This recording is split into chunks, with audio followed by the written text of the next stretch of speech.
Have you ever looked back at your relationships and wondered, how did I end up with a narcissist or midget again? I promise you, it's not just a string of bad luck. You aren't broken, and it's not some cosmic curse following you around. The truth is, the vulnerability to this specific kind of relationship, that intoxicating charisma, followed by inevitable heartbreak, often has roots that were planted long before you even started dating. They were planted in the soil of your childhood. In this video, we're going to shed some light on a room you might not have even known you were in. We'll uncover the childhood patterns that can make you more susceptible to narcissistic partners, and I'll show you the first step to finally breaking a cycle you may not have realized you were in. This isn't about pointing fingers or getting stuck in the past. It's about understanding. Because once you get the map of how you got here, you can finally start drawing a new one for where you're going next. Let's be real about what this pattern feels like, because if you're here, you probably know it in your bones. It starts with an intensity that feels like it's straight out of a movie. This person gets you.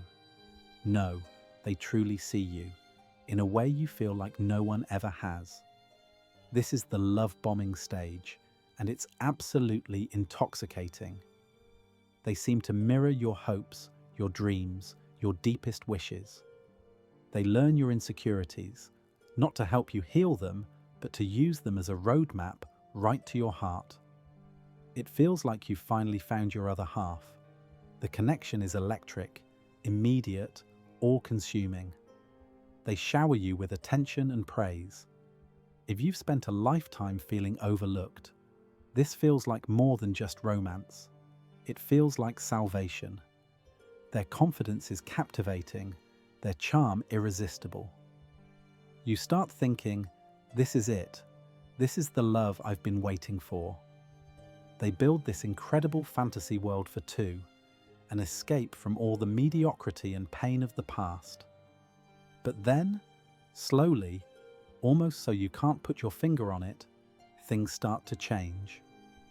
The constant praise is now sprinkled with subtle jabs, a joke at your expense in front of friends, a backhanded compliment that leaves you feeling more confused than loved.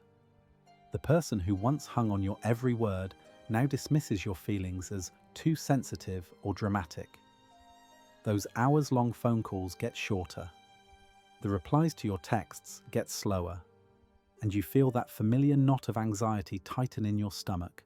That feeling that you need to do more, be better, to win back the person you first met. You find yourself walking on eggshells, trying to read their moods to keep the peace. You start to doubt your own reality. Did they really say that? Am I overreacting? Maybe I am being too needy. This is the devaluation stage, and it's designed to disorient you. The relationship becomes a confusing storm of intermittent reinforcement, just enough good moments to keep you hooked, to make you believe that the perfect person from the beginning is still in there, if you could just be good enough to bring them back. The exhaustion is bone deep. You feel drained, confused, and cut off from friends and family who just don't get the magnetic pull this person has on you. You've given so much, and yet you feel more alone than ever. You look in the mirror and barely recognize the anxious, self-doubting person looking back. If this sounds familiar, I need you to hear this loud and clear. You are not crazy. This is not your fault, and you are definitely not alone. This is a classic pattern of control. The reason it can work so well isn't because you're weak. It's because your nervous system may have been subtly programmed to tolerate emotional inconsistency and to mistake intensity for intimacy. Your attraction to this person, and theirs to you, wasn't a coincidence. It can feel like a collision of two perfectly matched, unhealed wounds. It's as if they are a lock, and for reasons we're about to explore, your childhood may have handed you a key that just happens to fit. To understand why this pattern might keep repeating, we have to go back in time. Not to blame our parents or live in the past, but to go back with a flashlight and find the original programming that might be running your relationships on autopilot. Many of these patterns were formed in households where our parents may have been doing their best, simply passing on what they themselves learned. Think about your family dynamic. Was there a parent who was emotionally distant, critical, or maybe even had narcissistic traits themselves? In these environments, a child quickly learns that their true self, with all its messy feelings and needs, isn't always welcome. Love isn't a given. It feels like something you have to earn. Maybe you only got praise when you achieved something. Good grades, a goal in a soccer game, a tidy room. Or perhaps you were told your feelings were too much, so you learned to bottle them up and put on a happy face to keep the peace. You might have become the good kid, the easy one, or the peacemaker. This wasn't your personality. It was a brilliant survival strategy to secure love and avoid conflict. This can condition you in a profound way. It teaches you that your value comes from what you do for others, not from who you are. You also become an expert at reading the emotional temperature of a room because your own sense of safety depended on it. Now, fast forward to adulthood. A narcissist enters, and in the love-bombing phase, they shower you with what feels like unconditional approval, the very thing you've been starved for. But as soon as they start to pull away, your childhood programming can kick into high gear. Your nervous system doesn't scream, "red flag." It whispers, "I know this feeling. I must have done something wrong. I need to try harder." You don't run from the dynamic. You lean into it because your inner child believes that if you just perform a little better this time, you can finally win the consistent love you always craved. So many people who find themselves in these dynamics are deeply empathetic. You're caring, compassionate, and you feel for others. This is a superpower. But in some childhoods, that empathy becomes a required survival tool. You may have had to develop a sharp sense of empathy to understand the unspoken needs of an emotionally immature parent, becoming their confidant, therapist, or support system. Roles a child should never have to fill. You carry this into adulthood, often with a deep-seated desire to rescue or fix people. You see their pain and their supposed potential, and your empathy goes into overdrive. A narcissist is a master at playing the victim when it suits them. They'll share a story of a difficult past or of being misunderstood. Your empathic heart hears this and thinks, "I can heal that. My love can be the thing that makes them whole." This is a dynamic a narcissist can expertly exploit. They don't want your empathy so they can heal. They want it as a source of fuel, often called narcissistic supply. They can be drawn to your light not to share in it, but to consume it. Your caring nature isn't seen as a gift, but as a utility. They recognize that someone programmed to give and to fix will tolerate an enormous amount of taking.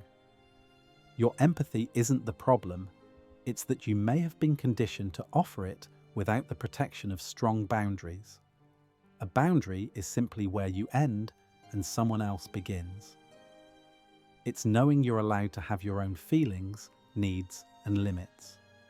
For many who are vulnerable to narcissists, the idea of healthy boundaries is like a foreign language because it was never spoken at home, and maybe you had a parent who read your diary, went through your things, or demanded to know every thought.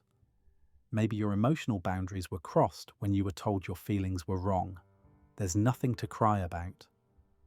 You learned that saying no was disrespectful and that having your own needs was an inconvenience. This can leave you incredibly vulnerable to a narcissist who, by their very nature, doesn't respect boundaries. They see them as a personal challenge. They will test your limits early and often, in small ways at first. Calling when you've asked them not to, showing up unannounced, pressuring you into small decisions, because your system might equate setting a boundary with conflict and the risk of losing love, You give in and you let the small things slide. But with each boundary that's crossed, you're unintentionally teaching them that your limits don't matter. While someone with strong boundaries can still encounter a narcissist, the unhealthy dynamic often doesn't last as long. Why? Because setting and enforcing boundaries makes you too much work for someone looking for easy control. This is maybe the most damaging part of the conditioning, learning to distrust your own gut. Imagine being a little kid. You can feel the tension in your home. You know something is wrong. You go to your parent and ask, "Are you sad?" And they look you right in the eye and say with a forced smile, "No, honey, everything is fine." In that moment, you have two realities. The one your body is screaming is true, something is wrong, and the one your caregiver is telling you is true, everything is fine. As a child, you have to override your own perception to survive. You conclude that your own gut feeling must be wrong. This creates a fundamental disconnect from your intuition.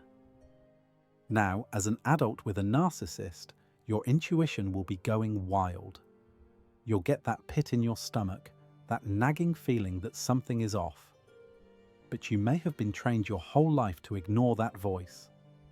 The narcissist will reinforce this with gaslighting, actively making you doubt your reality.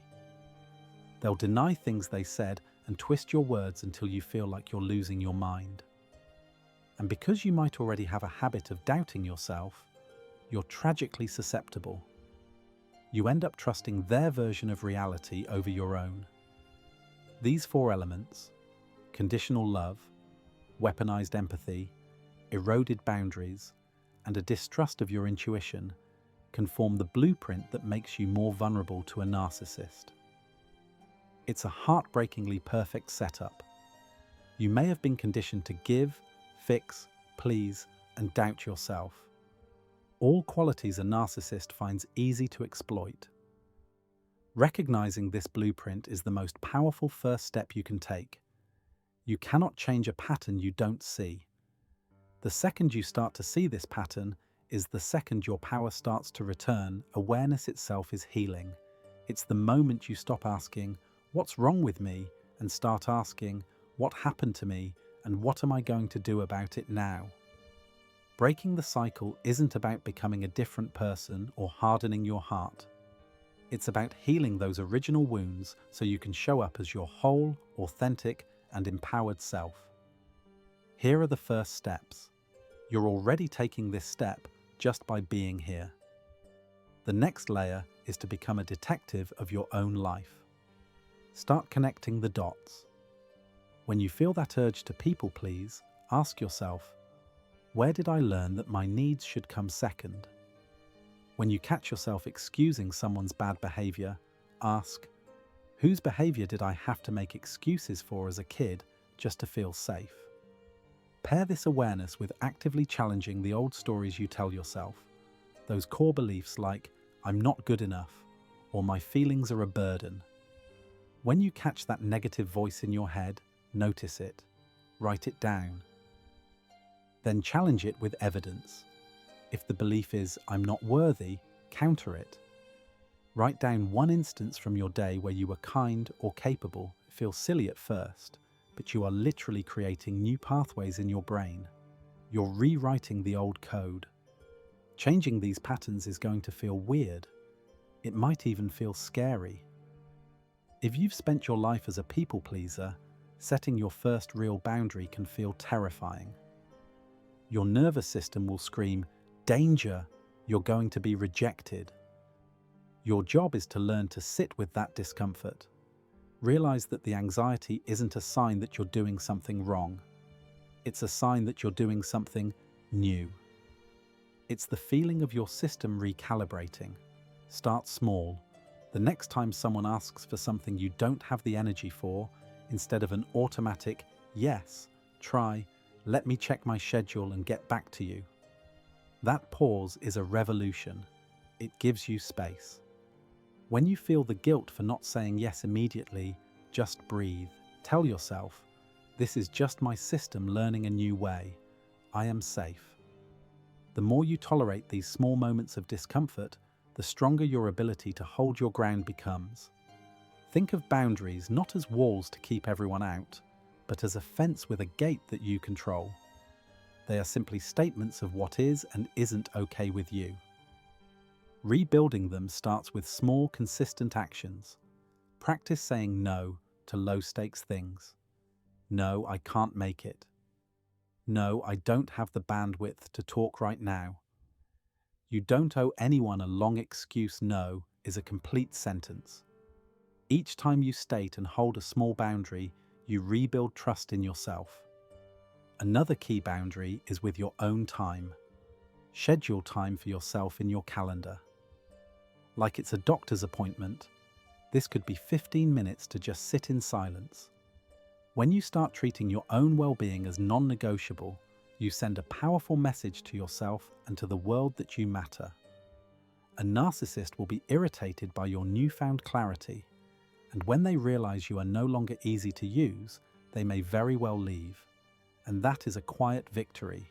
The ultimate antidote to being susceptible to narcissistic manipulation is developing a stable sense of self-worth that doesn't depend on anyone else's approval. This comes from small acts of self-love. At the end of each day, write down one thing you're proud of. It doesn't have to be big. Maybe you held a boundary. Maybe you just got out of bed when it felt impossible. Celebrate these tiny wins. Practice speaking to yourself the way you would a dear friend when you mess up. Instead of beating yourself up, try saying, "That was tough, and you did the best you could with what you knew at the time." Self-compassion is the foundation of unshakable self-worth. When you learn to be your own source of validation, the narcissist's love bombing loses its power, and their criticism loses its sting. You're no longer a thirsty person in the desert, desperate for water. You are the well healing. These deep patterns is a journey, and you don't have to walk it alone. The fact that you've watched this far shows a real commitment to yourself.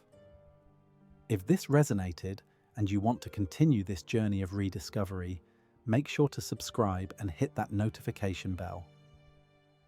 We release new videos every week to provide tools and understanding for your path. And as a concrete next step, if you're ready to learn how to listen to your body's wisdom, I highly recommend our video on the 5 signs your body is telling you you're with a narcissist. It's a crucial next piece of the puzzle, because your body often knows the truth long before your mind is ready to accept it.